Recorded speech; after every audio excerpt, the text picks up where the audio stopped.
38 free throws in this game.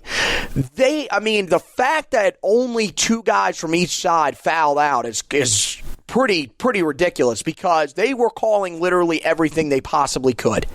So that's, I think, part of the reason why Cole had to be careful, because if he fouls out and then Leaky fouls out, then you've got Jeremiah Francis, a guy who is nowhere near 100% healthy. We've seen that lately. You can tell that he's really going to look forward to this offseason to be able to recover and maybe be back at almost 100% next year, hopefully 100%, with everything that's gone on throughout his prep career. And then probably, who else are you going to put on the floor? KJ Smith? That's the problem. You would have had to just move around so many different guys at the time.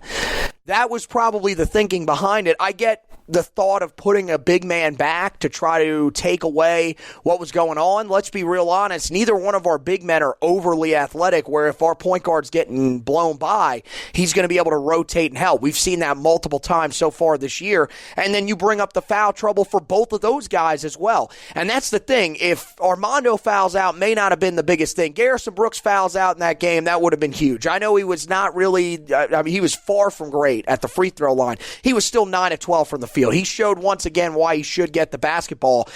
There's a lot of things that you could look back and say, well, they could have done this, they could have done that in this game. But at the same time, I think you bring up a really good point that you were saying when that argument was being made when you were talking with your brother on the phone. This was a team that had no business being in this game. If you would have compared these two teams just statistically, Carolina should have gotten blown off the floor. Because the rivalry aspect, people said, okay, Carolina has a chance. This game will be a lot closer. That's what we thought as well. We picked Carolina because we're a Torio podcast. We're never going to pick Duke. We hate them. We hate everything about them. But I think that most people coming in did not expect this game to be that close. If there was going to be a blowout in this rivalry, they felt this was going to be one of the years. And they went pound for pound with them, and for a while, like you said, looked like the better team, the more experienced, the team that was more comfortable playing in the rivalry. And they gave themselves a chance. It's just, when you can't make free throws, you're not going to win games. The thing that really sucks the most outside of losing this game, and the how you lost, not why, but how, is the amount of sheer ignorant criticism that gets shred on Roy Williams. This is an every game occurrence. It's even worse, though, with Duke. The fact that Carolina was in the game, controlled the game.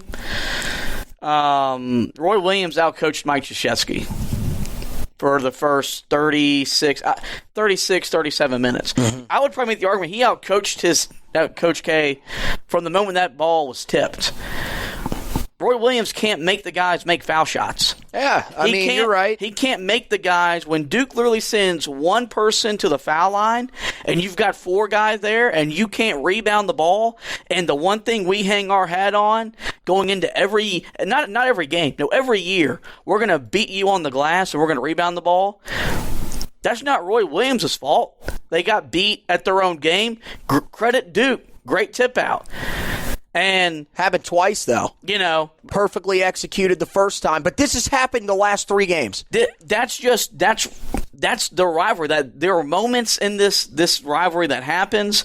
And the problem is that somehow we're going to go blame a coach who had a team that had no business competing at that level with the roster set up in the ballgame. He played 8 guys. 8. Yeah, that's something we're just not used to here. That's unthinkable around here, and we've got to tip our hats. I've been extremely critical of Christian Keeling and Justin Pierce. Keeling at one point in the first half scored 6 straight points and looked like the stud that we thought we were getting back in the summer. 13 points, back-to-back double-figure scorings for him. Justin Pierce, 5 of 9 from the field, gave you 11. So, they've got 25 points off their bench, 24 of those coming from Justin Pierce and Christian Keeling. But those guys gave you a lift, and they needed to. And it's just it sucks. You got to credit Duke because they made winning basketball plays, and they lived the embodiment that it's a 40-minute game. And And it just happens. It's like Roy said in the post game. Look, you get to play again as they turn around and play Wake Forest later this week, and you get to play Duke again. It'll be a tougher setting. It'll be a more emotional scene when you're at Duke for their senior air quote freshman night. But that's how you got to look at it when you're 10-13, you're 3-9, you're not making the NCAA tournament. Realistically, right now, you're probably not making the NIT. Now you've got to go play for the enjoyment of the game and live with the results as they come, and understand next year, barring some incident where everyone just literally gets hurt, you are going to be as deep and as talented as any team, not only in the ACC and college basketball. One thing before I wanted to get out of here was I was thinking about this. This game is now going to be amongst one of the all-time greats, and that's joining a list that is very, very few, because there are just so many games that are literally great. Carolina, when you think about some of the greater moments in the rivalry in the decade, they've been on the losing end. You lost at 2012 on the buzzer beater to Austin Rivers. 2015 in Cameron Indoor Stadium blew a double-digit lead in the final 3 minutes. This game goes in there.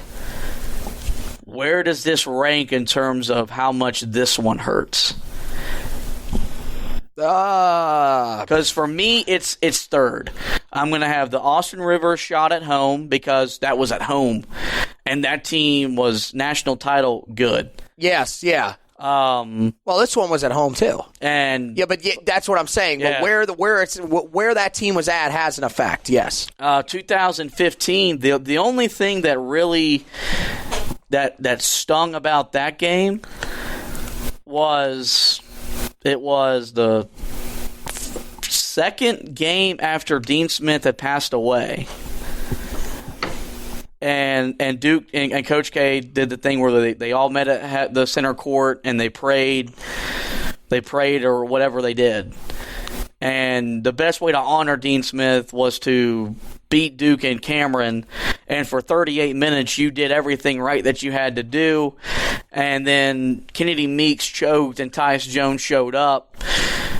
And you lose in Cameron, and that was at a point where I was convinced we're never beating Duke again because we hadn't. Yeah. That was a rough stretch right there. The one that I was just talking about a little while ago. Yeah. I think it's in that area. But I mean, this is up there mainly just because of, I don't know. Like, you think about ever since you had the 8 points and 17 seconds back in 74, a lot of the great moments in this rivalry are on the side of Duke.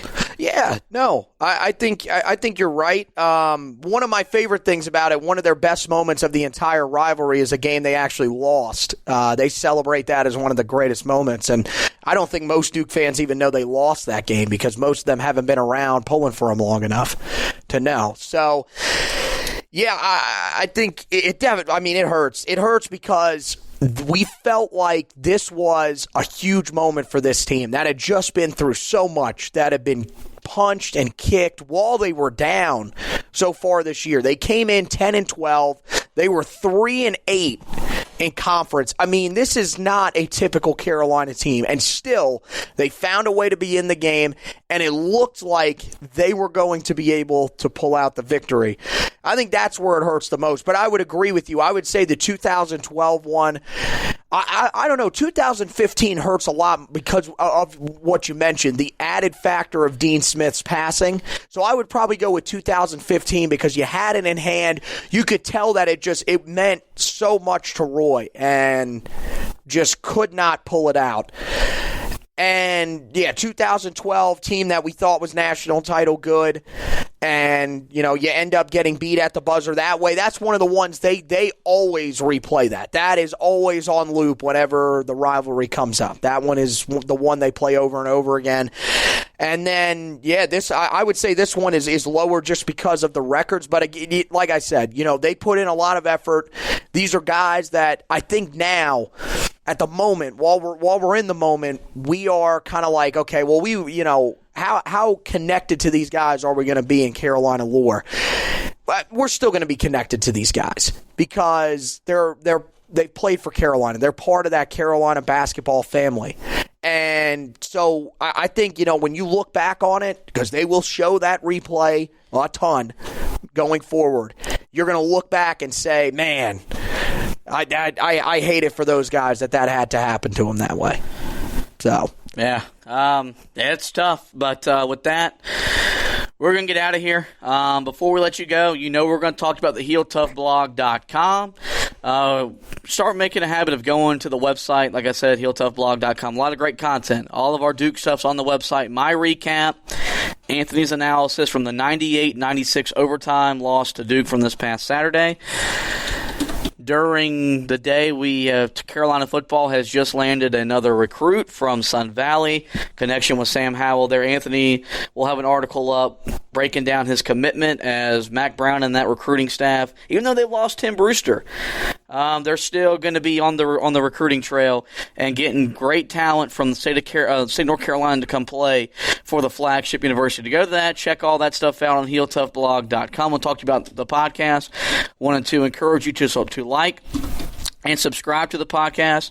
We're on Spreaker, iTunes, Spotify, some other podcasts that we're actually going to go through. See, we've had some difficulties finding out where we're at, where we're not at. So you're going to see us popping up on all these popular podcast platforms. But most importantly, we want to encourage you to subscribe. That way, whenever we upload a new episode, we do about 2 to 3 a week. It shows right up there into your feed, and you can listen and give us a nice review or a bad review. If we did a bad job, let me know so I can cuss at Anthony. If we did a great job, tell me so I can pop a beer and celebrate. So, Anthony, I want to thank you for taking some time. We're tired. We're hurting after what happened this past weekend to come on here with a composed mindset, talk about a loss to Duke. We want to thank you guys for listening. And as always, go Tar Heels.